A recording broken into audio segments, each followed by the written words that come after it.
Berita Al-Hijrah 17 Zulhijjah 7 Ogos, pegawai pelabuhan ditahan.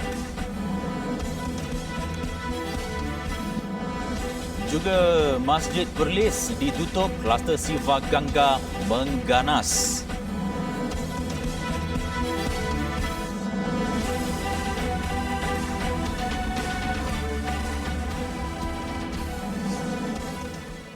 Bismillahirrahmanirrahim. Assalamualaikum warahmatullahi wabarakatuh. Berita Al-Hijrah malam ini bersama saya, Ardi Herman Marzi. Polis Cyprus menyoal siasat seorang rakyat Rusia, Igor Greshushkin, iaitu pemilik kapal MV Roses yang membawa kargo amonium nitrat yang dikatakan menjadi punca dua letupan besar di Beirut pada Selasa lepas. Jadi bagaimanapun dia tidak ditahan tetapi disoal berhubung soalan-soalan spesifik berkaitan kargo di dalam kapalnya seperti mana yang diminta melalui Interpol Lubnan. Menurut seorang jurucakap polis, pihak berkuasa Lubnan meminta mereka mengesan individu itu dan bertanya beberapa soalan berhubung kargo amonium nitrat. Maklum balasnya kemudian dihantar kepada Lubnan. Sementara itu, Kapten kapal MV Roses, Boris Vorokshev berkata kargo amonium nitrat tersebut dipunggah keluar pada 2014 atau 2015 namun tiada pihak yang menuntutnya. Katanya ia perlu didaftarkan sebagai bahan berbahaya dan perlu dipindahkan ke ladang untuk digunakan sebagai baja. Tetapi ia hanya terbiar selama 10 bulan di dalam kapal ketika dia dan anak kapal tersadai di Lubnan ketika itu. Sementara itu, menurut seorang pegawai keselamatan, pada 2013, kira-kira 2,750 tan amonium nitrat tiba di Lubnan melalui kapal MV Roses yang berlayar dari Georgia dan dilaporkan menuju ke Mozambik. Namun, kata firma Brody and Associates, para pegawai kawalan negara Pelabuhan Beirut menghalang kapal tersebut daripada berlayar kerana tidak memenuhi keselamatan maritim. Pihak berkuasa pelabuhan kemudian memindahkan amonium nitrat tersebut dan menyimpannya di sebuah gudang dengan dindingnya merekah menyebabkan kerja-kerja pembaikan yang dilakukan pada minggu ini dipercayai menjadi punca dua letupan besar itu. Dalam kejadian itu, lebih 157 terbunuh, manakala 5,000 lagi cedera dan 300,000 penduduk hilang tempat tinggal dalam kejadian tersebut. Sementara itu, di Beirut, 16 kaki tangan pelabuhan ditahan. Menteri Luar Lubnan, Chabel Wehbe berkata menerusi sebuah radio Perancis bahawa satu jawatan kuasa siasatan diberikan masa selama 4 hari untuk menentukan siapa yang bertanggungjawab dalam kejadian tersebut. Kenyataan Mahkamah Tentera yang disiarkan Agensi Berita Nasional NNA menyebut pekerja berkenaan ditahan sebagai sebahagian siasatan yang dijalankan sejak kejadian letupan berlaku pada Selasa. Selain itu, keterangan turut diambil daripada 18 pekerja termasuk pegawai Lembaga Eksekutif Pelabuhan, pihak berkuasa kastam, kaki tangan penyelenggaraan dan pekerja di gudang nombor 12 bagi membantu siasatan. Menurut kerajaan, letupan itu berpunca daripada amonium nitrat yang disimpan dalam gudang di Pelabuhan Beirut. Siasatan masih berjalan dan hasilnya akan diumumkan dalam masa 5 hari.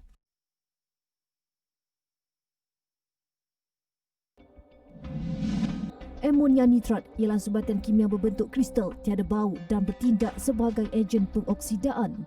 Selain banyak digunakan sebagai baja dalam industri pertanian, ia juga turut dijadikan bahan letupan dalam industri pembinaan serta bahan utama dalam pembuatan bom. Secara asasnya, amonia nitrat tidak mudah untuk mencetuskan letupan, melainkan terdedah kepada kepanasan tinggi atau dicampur dengan bahan api fosil. Amonia nitrat dalam kuantiti yang besar perlu disimpan dan diurus dengan cara lebih selamat, seperti meletakkan bahan berkenaan di dalam ruang kalis api jauh daripada minyak dan ruang simpanan tidak mempunyai saluran air atau paip yang masuk ke ruang tersebut. Mengikut rekod, terdapat beberapa tragedi letupan yang terjadi sebelum ini yang disebabkan oleh amonia nitrat. Antaranya tragedi letupan di kilang baja Texas pada 2013 yang mengorbankan 15 orang dan letupan di kilang baja kimia di Toulouse, Perancis yang meragut 31 nyawa. Bahan kimia itu juga digunakan untuk membuat bom yang diletupkan di Bandaraya Oklahoma pada 1995. Manakala itu, berlaku protes di luar parlimen dan pihak keselamatan terpaksa melepaskan gas pemedih mata untuk menyuraikan kekecohan. Menunjuk perasaan bertindak ganas dengan membakar dan membaling objek ke arah pasukan keselamatan selepas gagal memasuki bangunan kerajaan di Beirut. Mereka mendesak agar pemimpin kerajaan meletakkan jawatan atas pelbagai kesalahan termasuk rasuah.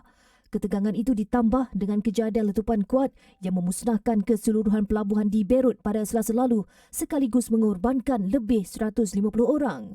Pada Khamis, sekumpulan penduduk juga melakukan protes ketika sesi lawatan Presiden Perancis Emmanuel Macron.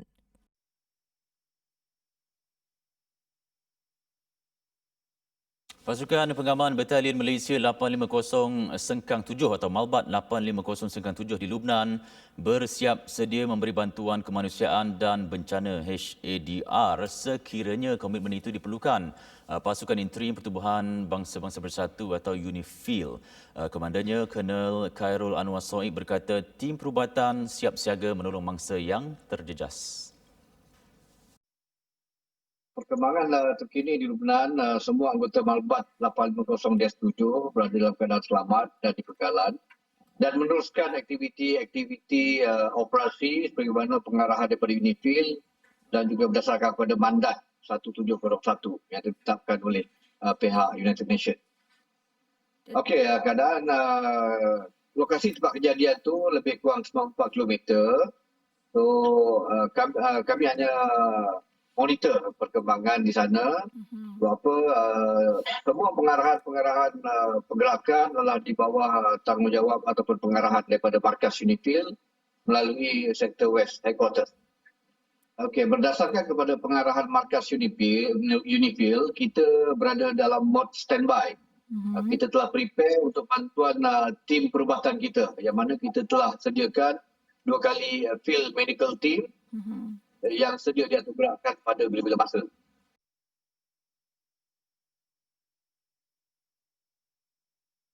Dan pada itu, kerajaan Malaysia bersetuju menghulurkan bantuan kepada Lubnan yang dikejutkan dengan insiden letupan dahsyat di Beirut. Jadi Menteri Luar Datuk Seri Syamsuddin Tan Hussein berkata kerjasama erat sedang dijalankan bersama perwakilan Malaysia di sana bagi mengenal pasti bentuk bantuan yang terbaik untuk disalurkan. Kita membuat hubungan secara langsung dengan perwakilan kita di sana dan yang Jemaah Menteri saya boleh umumkan di sini, Yang Amat Berhormat Perdana Menteri sendiri telah bersetuju bahawa kita menyalurkan bantuan kepada Lebanon, tetapi menyerahkan kepada Wisma Putra dan saya sendiri untuk memikirkan sumbangan yang terbaik dan lebih baik kita dapat maklumat daripada orang yang berada di ground zero. Tambahnya, keputusan itu diumumkan Perdana Menteri dan urusan bantuan tersebut diserahkan kepada Wisma Putra. Beliau berkata demikian pada sidang media selepas majlis sambutan Hari ASEAN ke-53 di Putrajaya. Beliau sebelum ini memaklumkan semua rakyat Malaysia di Lubnan dilaporkan selamat dan perkara itu disahkan oleh Kedutaan Besar Malaysia di Beirut.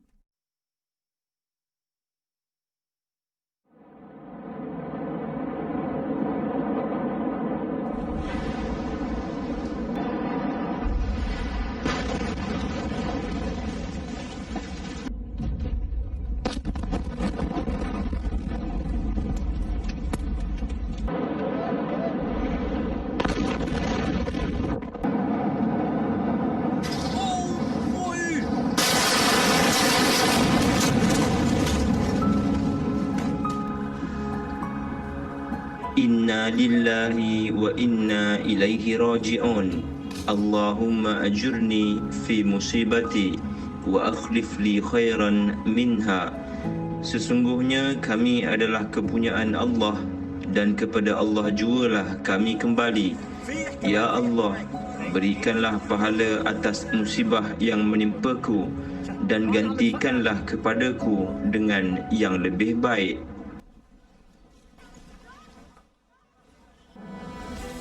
Sebentar lagi ikan 50 sen, rakyat gembira.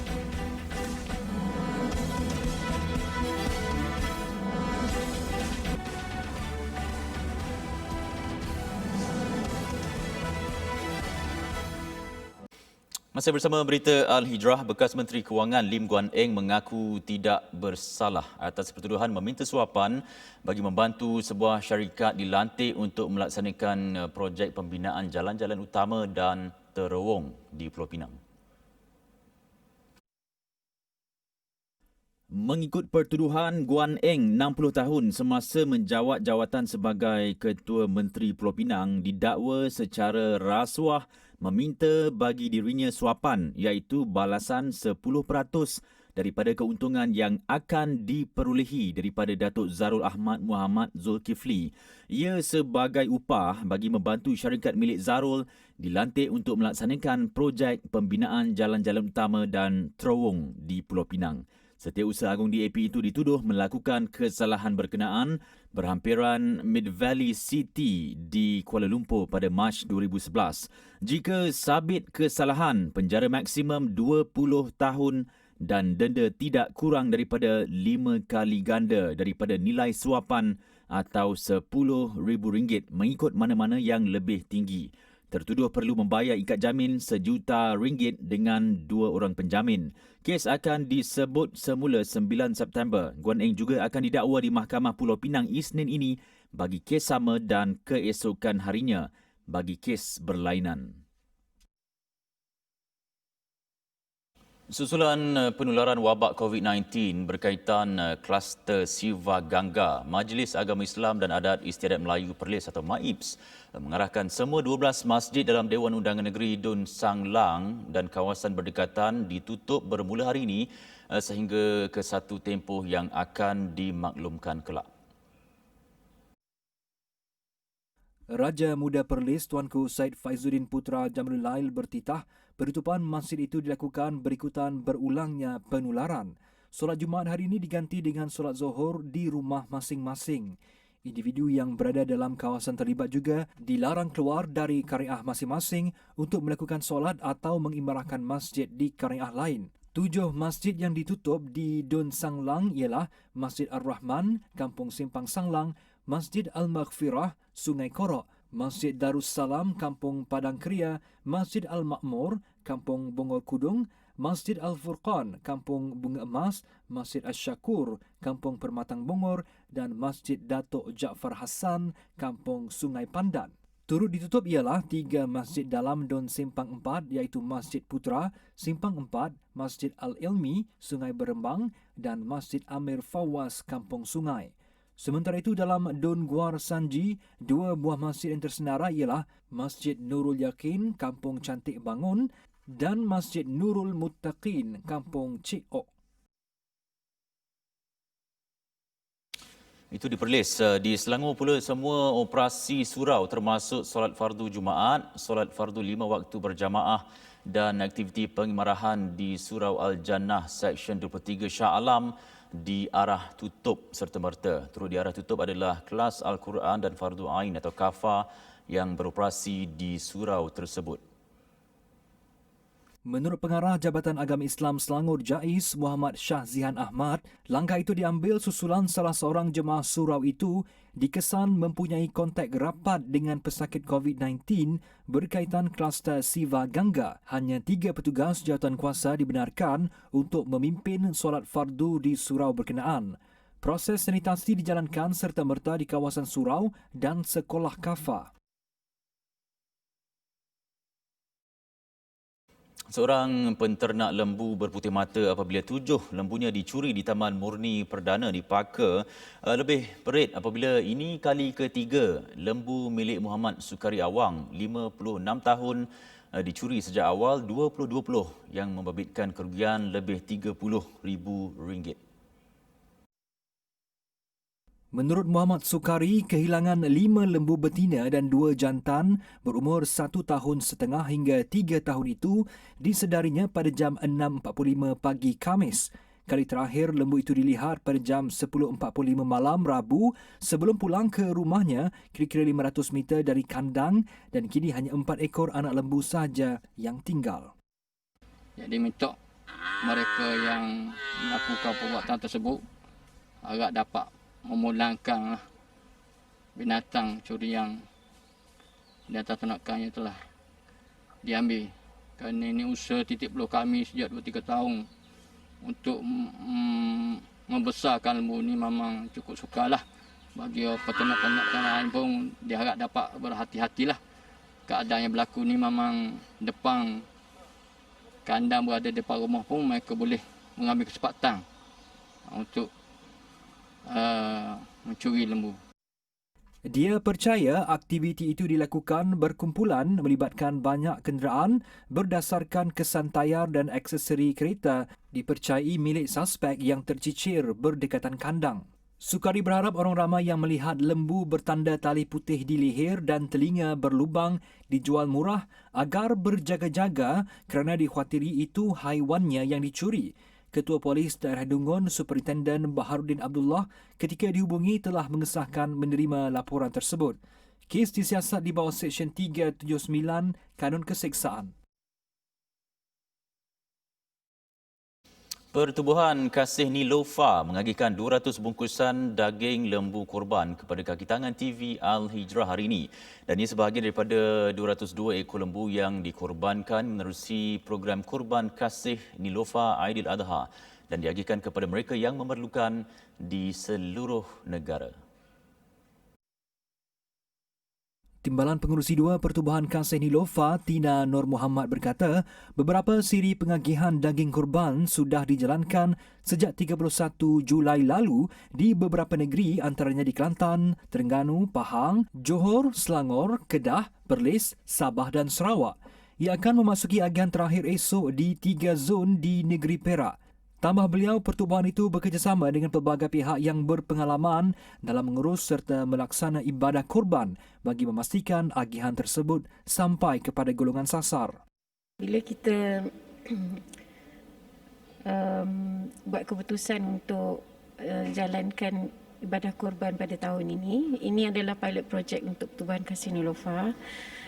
Dan Alhamdulillah kita dapat kumpulkan 202 ekor lembu dan kita agihkan kepada seluruh negara termasuklah Sabah dan Sarawak. Dengan keadaan COVID-19 ni, so kita ambil inisiatif ni untuk kita uruskan penyembelihan dan juga pengagihan kepada golongan fakir miskin, asnaf, semua ni dan juga anak-anak yatim lah. Sementara itu, Koordinator Pertubuhan Kasih Nilofa, Syada Muhammad Noh berkata, pihaknya menzahirkan kesyukuran kerana dapat melaksanakan amanah peserta ibadah korban. 202 ekor lembu disembelih secara berperingkat bagi menjaga penjarakan dan prosedur operasi standard yang ditetapkan. Satu bahagian lembu dikenakan bayaran RM750. Ia hasil sumbangan dan derma individu serta pelbagai syarikat membebitkan jumlah keseluruhan sebanyak RM1 juta bagi menjayakan program amal berkenaan.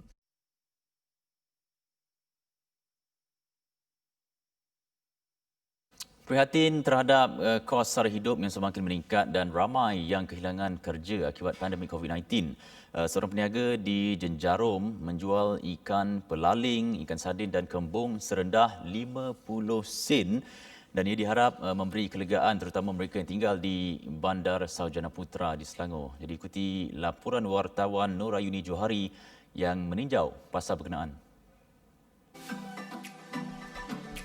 Tidak sampai 5 jam beroperasi, pasar borong ikan segar seekor 5 Kupang yang baru dibuka hari ini berjaya menjual sebanyak 600 kg ikan rakyat iaitu ikan pelaling dan ikan sardin dengan harga yang tidak masuk akal.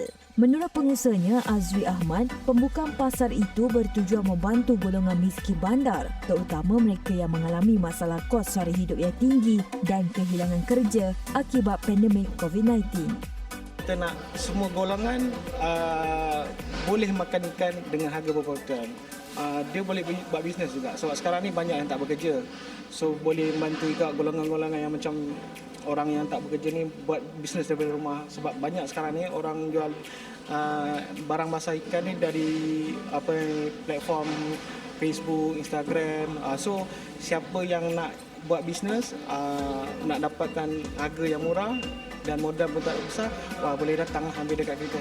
Kita akan bagi harga yang berpatutan untuk golongan-golongan macam ni.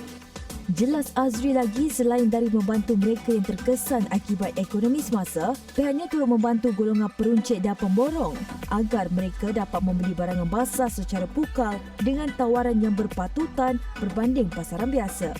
Pasar ini beroperasi dari jam 7 pagi hingga 7 malam, menawarkan harga serendah 50 sen setiap hari bagi seekor ikan.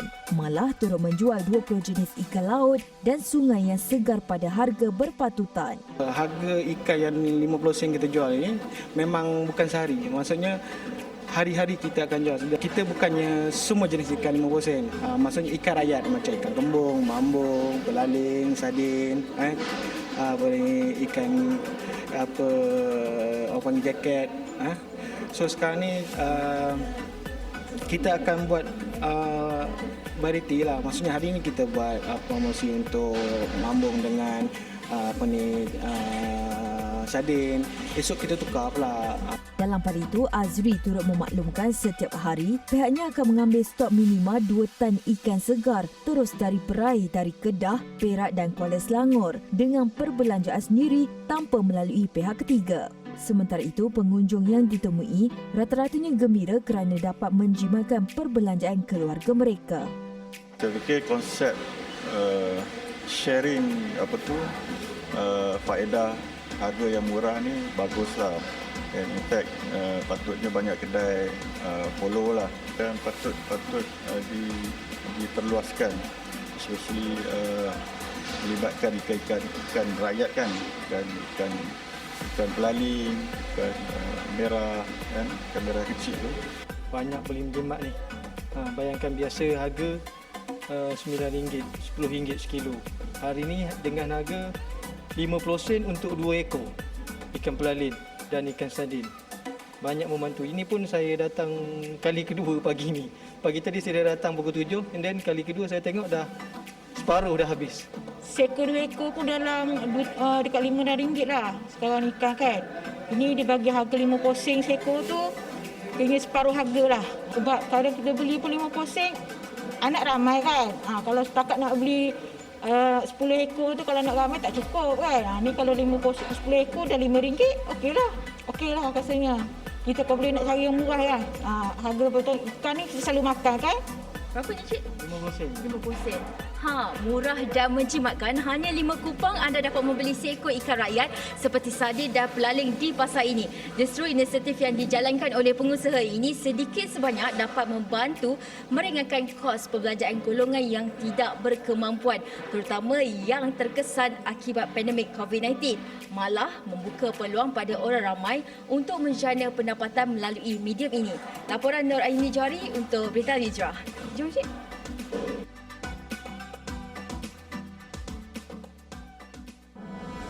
Berehat seketika, sekembali nanti peminat fanatik Quran Time.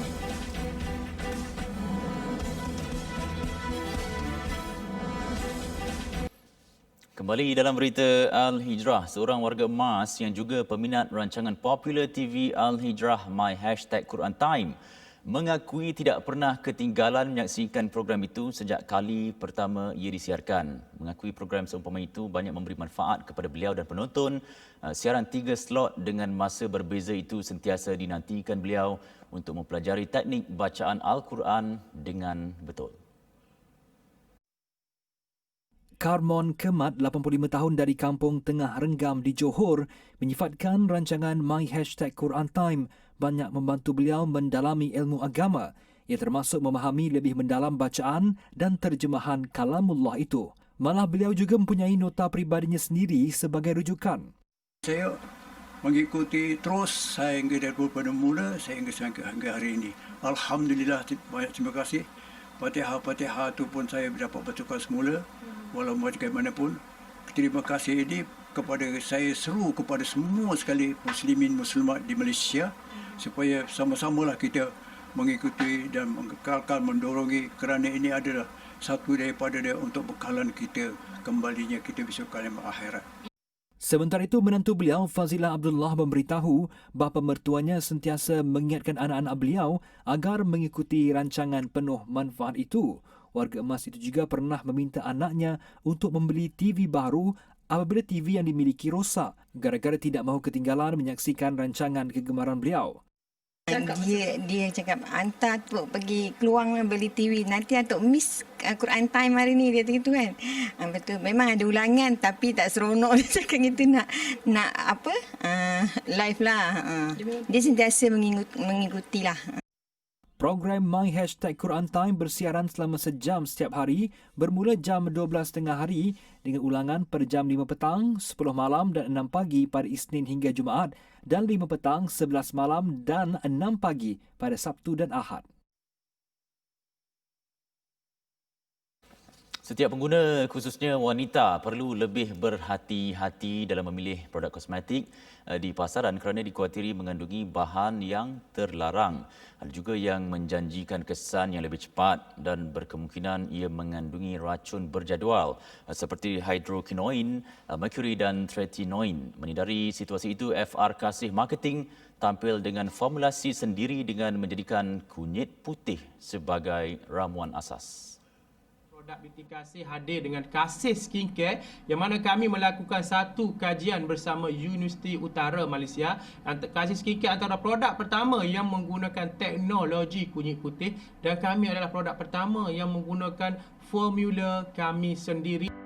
Kunyit putih yang terkandung dalam Kasih Skincare 5 dalam 1 kaya antioksidan selain terbukti secara saintifik baik untuk kesihatan kulit.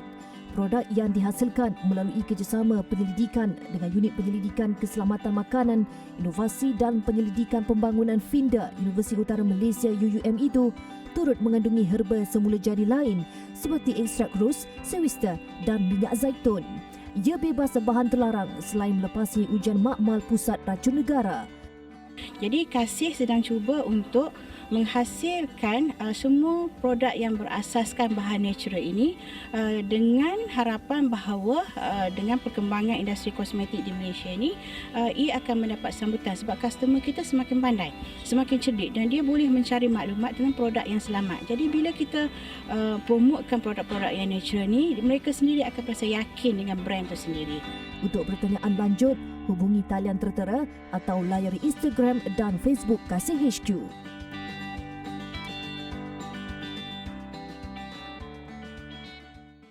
Sedikit perkembangan luar negara. Israel membedil kedudukan tentera Hamas di utara Gaza. Pesawat udara rejim itu dilihat menyasarkan markas Brigade Izzuddin Al-Qassam iaitu sayap ketenteraan Hamas.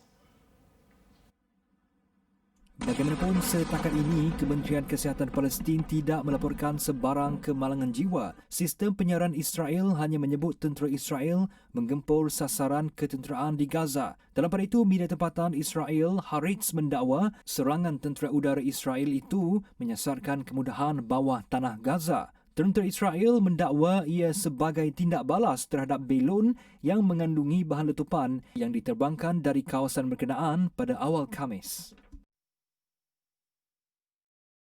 Kawasan kejiranan Sulaimaniyah berhampiran dengan sebuah stesen kereta api laju Haramain yang menghubungkan Makkah dan Madinah terbakar. Jurucakap Pertahanan Awam berkata kebakaran berpunca daripada sebuah kabin sementara yang digunakan sebagai pejabat kontraktor. Saudi Gazette melaporkan kejadian tidak menyebabkan kemalangan jiwa atau kecederaan memandangkan tiada individu di dalam kabin pada masa kejadian. Bomba dikejarkan ke kawasan tersebut 7.27 petang waktu tempatan selepas menerima laporan kebakaran. Kebakaran berjaya dikawal daripada merebak ke kawasan lain. Pada September 2019, salah satu stesen kereta api di situ turut terbakar. Bagaimanapun, tiada mangsa meninggal dunia dalam kejadian berkenaan. Baik, sekian berita Al-Hijrah untuk malam ini. Saya Ardi Herman. Kita jumpa lagi. Assalamualaikum warahmatullahi wabarakatuh dan selamat malam.